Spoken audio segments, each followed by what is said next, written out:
This is a production by Men who run with women who run with the wolves. That's me.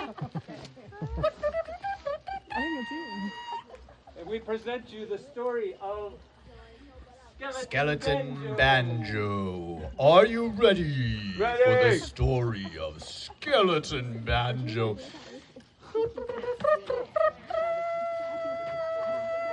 You may have heard the story of the ghoul of the river. Feel free to boo, clap, hiss, or make noises. Well, this is not that story. Not that story.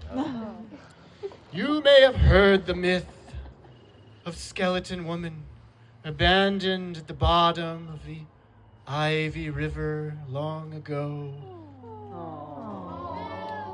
But this is not exactly that story either. This is just a cheap ripoff. Dun, dun, dun. Cue the music.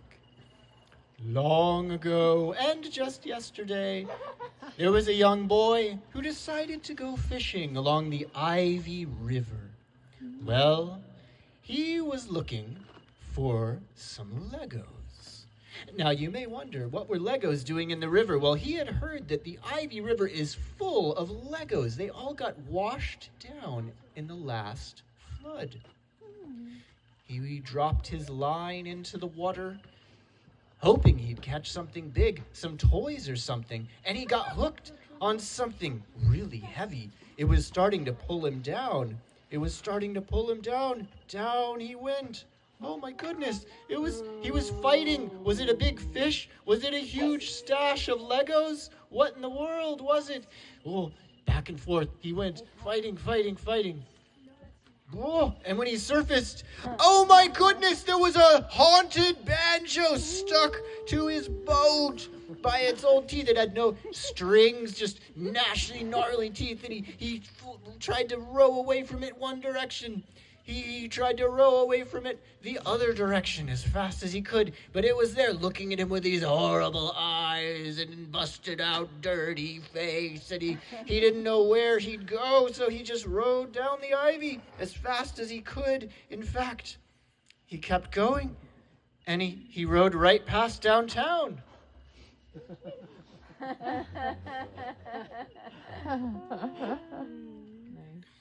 And kept on going as far as he could, and he jumped off the boat, and he ran for his yurt. It was one of Peter's yurts. It was very glampy, very nice, and he ran as fast as he could, trying to get to his yurt where he was going to be safe, but little did he know that the skeleton banjo was tangled in his line, and it pulled it right in after him as he went into his yurt, and he slammed the door, not knowing it was there, and he... Oh, that was the scariest thing in the world. Oh, at least I'm home safe. I better light a candle. And he struck a match, one time, 2 times, trying to light the candle, 3 times, and the candle lit. And he looked, and there was the banjo. Oh, no. Oh, my goodness, it had followed him home. Oh, he almost jumped out the door, but in the gentle light of the candle, it didn't look so scary after all, did it? It looked kind of nice. I mean, it was missing strings and really muddy and dirty from that river, but he went over and he wiped a little mud off its face. In fact, he spat on his own hands and used his spit to polish the banjo. You can ask your parents about the old ways of cleaning things some other time. And he cleaned and he polished, and before long, it didn't look so bad after all. Well, it was getting late, and he realized he was home. Help me out, what was he? Tired. He was not a tire. He was tired, and he lay down on his bed, and he went to sleep. Well, late in the night, that boy began to cry out a little, in the night. And then he began to snore.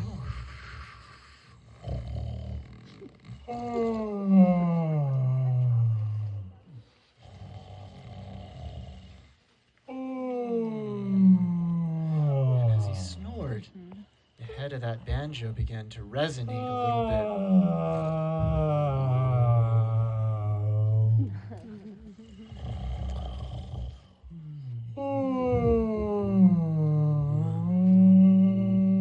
The banjo, in the middle of the night, the banjo woke up. And oh, she felt so sad. She had no strings with which to make music. And no one had played her in such a long time. She began to make her way over to the sleeping boy. And she heard the sound of his heart beating. Boom, boom.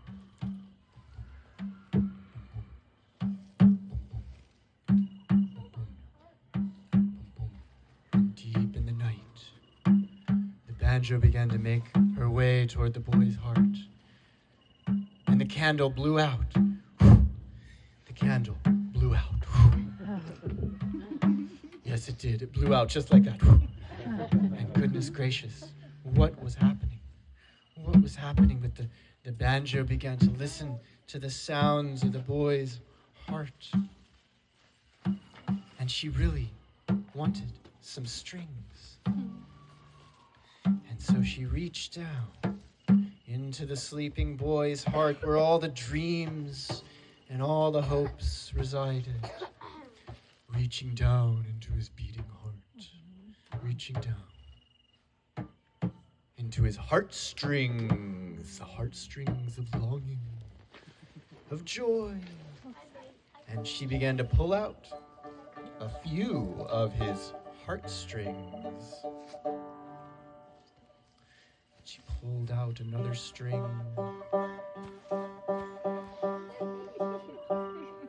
She pulled out another string.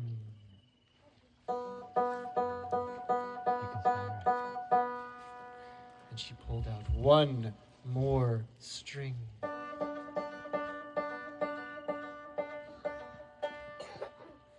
And she even cleared away a few of the cobwebs from the boy's heart.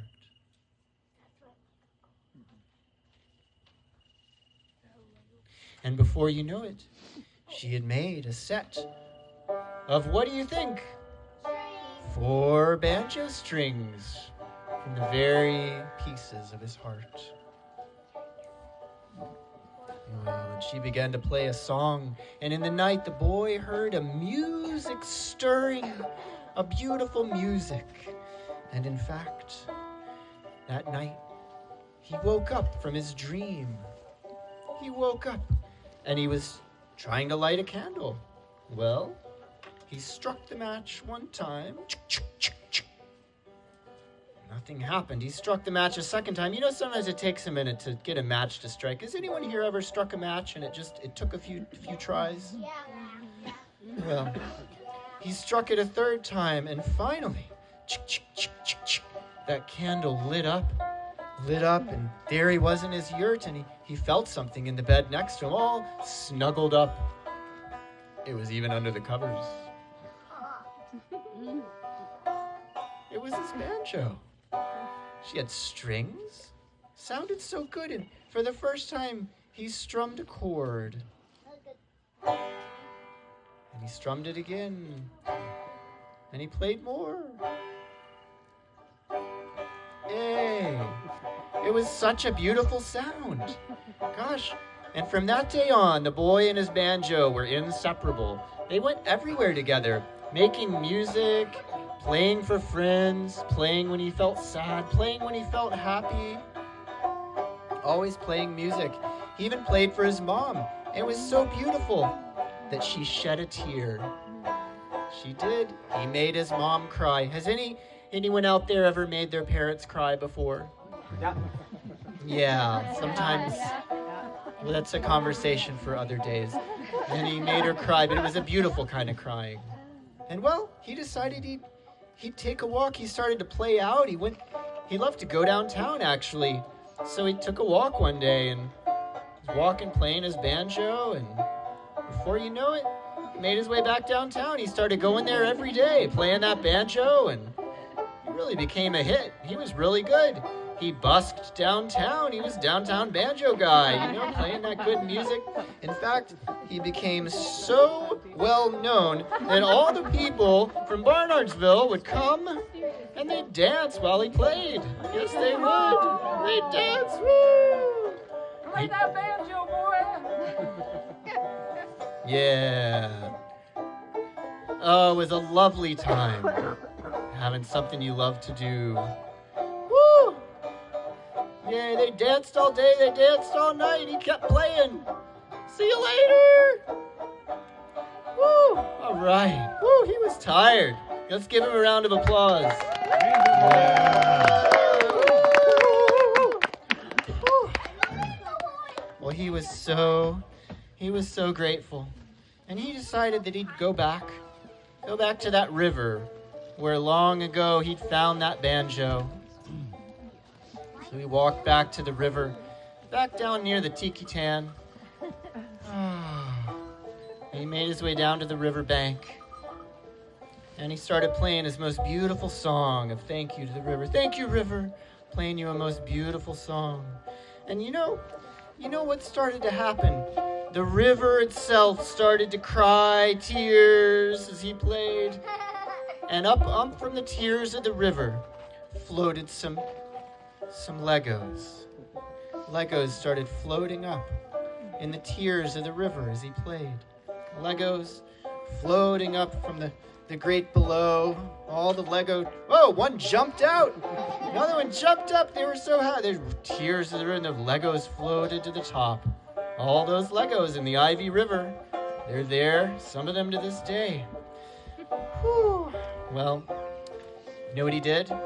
He gathered up all the Legos that floated up from the river, and he gave them to his little sister. Woo! She was so happy. You know how happy she was? She was so happy. She was what? Not very happy. She was happy. She loved playing Legos. She was so happy that she baked a whole bunch of popcorn caramel treats. Woo!